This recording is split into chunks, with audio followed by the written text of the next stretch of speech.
Hi, my name is Andrea Pittman. Welcome to the Pediatric Amplification Lab. This is our lab where we test children and adults with hearing loss, mostly children, and our children are between the ages of about 8 and 12.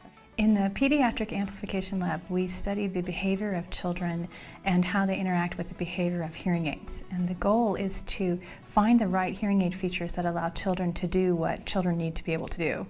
So in this study, we examined the effects of fast, slow, and adaptive compression on the ability of children and adults with hearing loss to perform complex tasks.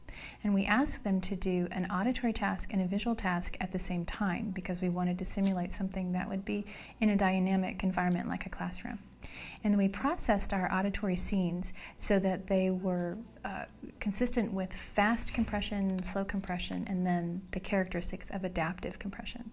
And then we wanted the listeners to listen for a target stimulus that was embedded in these auditory scenes, and that target could have been words or environmental sounds, and then respond to what they heard. We'll do that one again. Oh, a doorbell. A doorbell, yeah. Animal. Food. I don't know.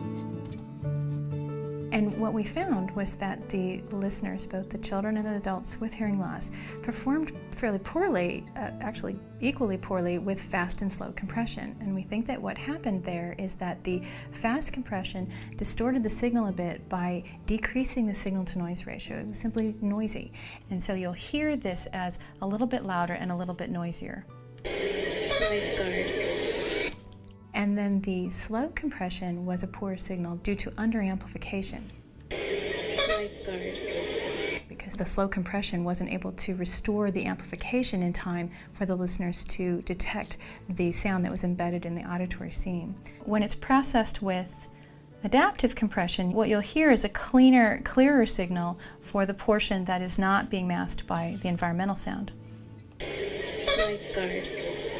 Both the children and the adults with hearing loss, their performance improved significantly with an adaptive compression system, we believe, because that system allowed them to access the signal embedded in that auditory scene better than both fast and slow compression. So these results suggest to us that in systems like the Speech Guard E that have an adaptive compression that takes the best of both fast and slow compression parameters and combines it into one system, that those children and adults in dynamic listening environments are likely to benefit greatly from that kind of an amplification system.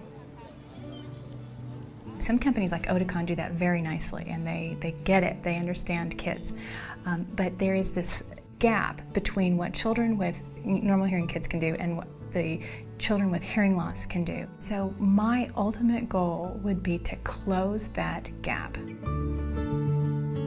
Well, anyone interested in learning more about the details of this study can read the published article in the Journal of the American Academy of Audiology.